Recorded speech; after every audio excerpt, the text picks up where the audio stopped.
Hello, I'm Tim Smith with the Adams County Historical Society.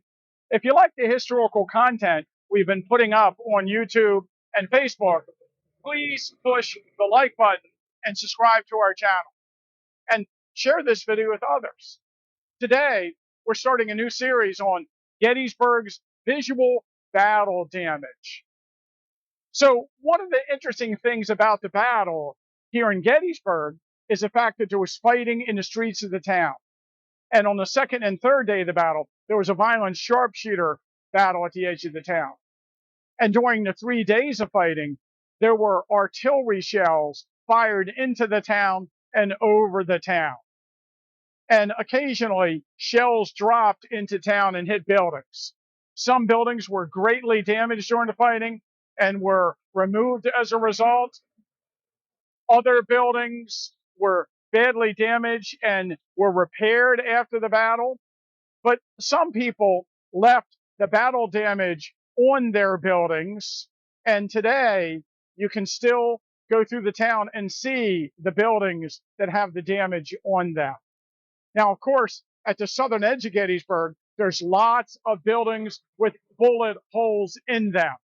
And right now we're at the Harvey Sweney house, which of course today is the Farnsworth House restaurant. Harvey Sweney and his family were here at the time of the battle. And during the fighting, the Southern Army captured the edge of the town. In the first day's fighting, they set up their best marksmen in the buildings at the edge of the town and fired up at Cemetery Hill. The Northern Army occupied Cemetery Hill and fired back into the town. From the evening of July 1st until the early morning hours of July 4th, until the Northern Army recaptured the town. There was sort of a violent sharpshooter action where dozens, if not hundreds, of sharpshooters on both sides were firing at each other. And a lot of buildings at the edge of the town still show the visible signs of this battle. Now, of course, the Farnsworth House is one of the more famous structures in the town when it comes to bullet holes. And there are buses and cars, mostly bus tours that go by the house every day, almost on a hourly basis. And buses slow down and tour guides point out the bullets in the Farnsworth House. And I, being a tour guide for 30 years, have really been into this concept.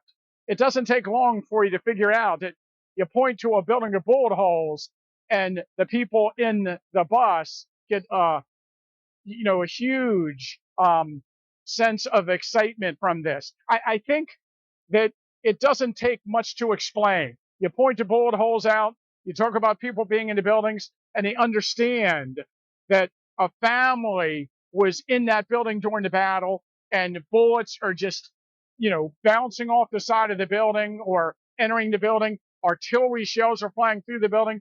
And the fear of a family huddled in the cellar while this massive hurricane of death is swirling around them, everyone can enjoy and appreciate.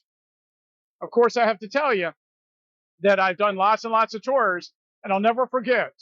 I did a tour for exchange students, and they were European exchange students that were in various families over the East Coast, and they were taking a general history tour. And we came riding down the street, and I pointed out the bullet holes in one of the houses, and the whole bus started laughing. And I said to the tour, their group leader, "Why are the kids laughing?" And she said, "Every building in Europe has bullet holes in it."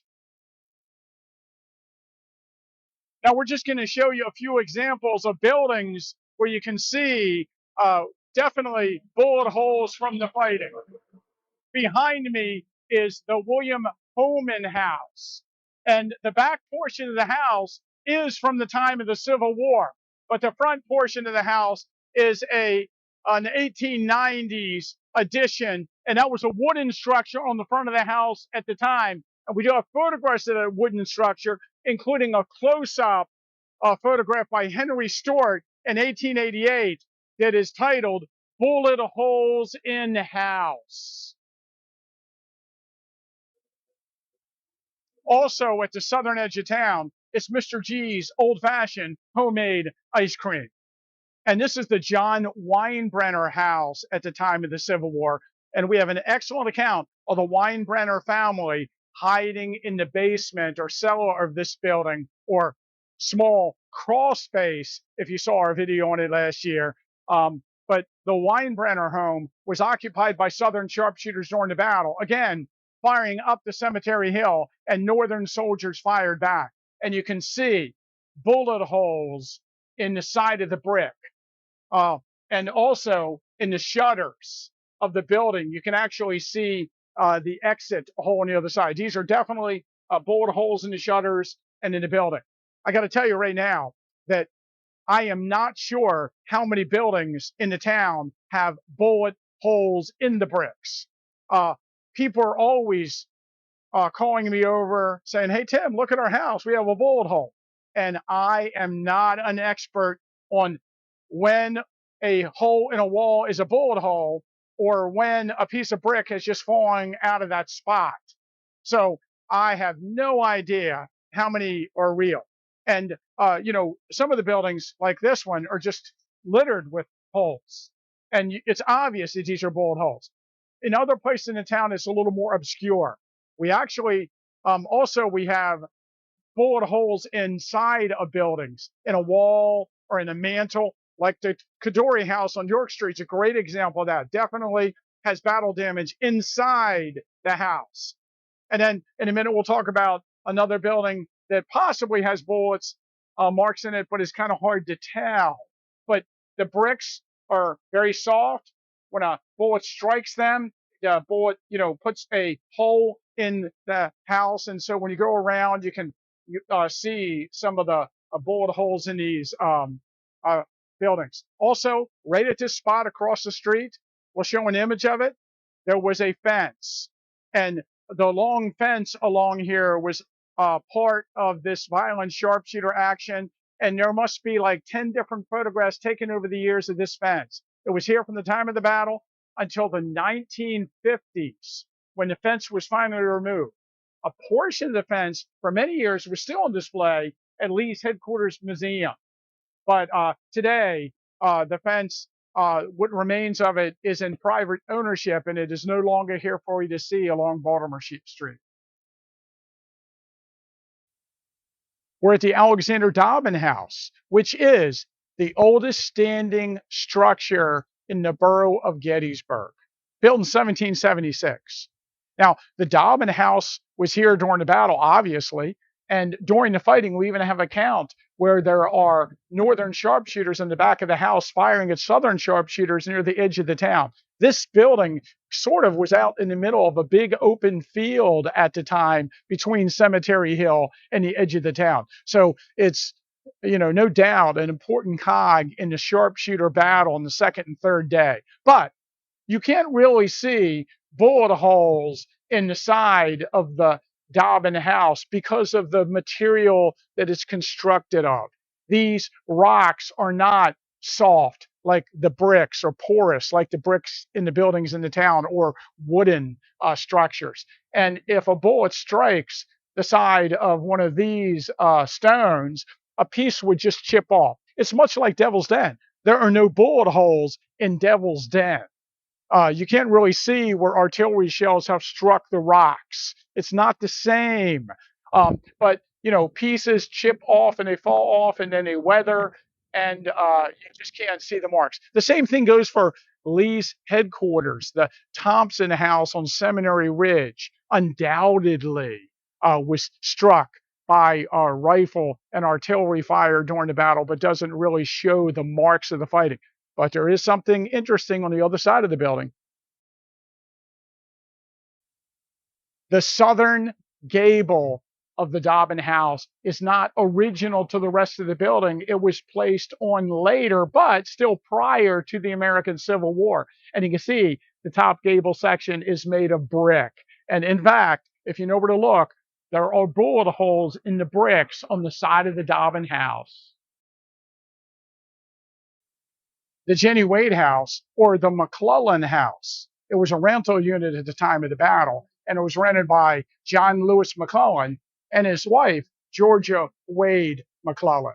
And obviously, this is the house, one of the more famous houses in Gettysburg, where Mary Virginia Wade was killed on the morning of July 3rd, 1863, in this violent sharpshooter action. She was killed about 8:30 a.m. at the height of the sharpshooter action on the morning of July 3rd.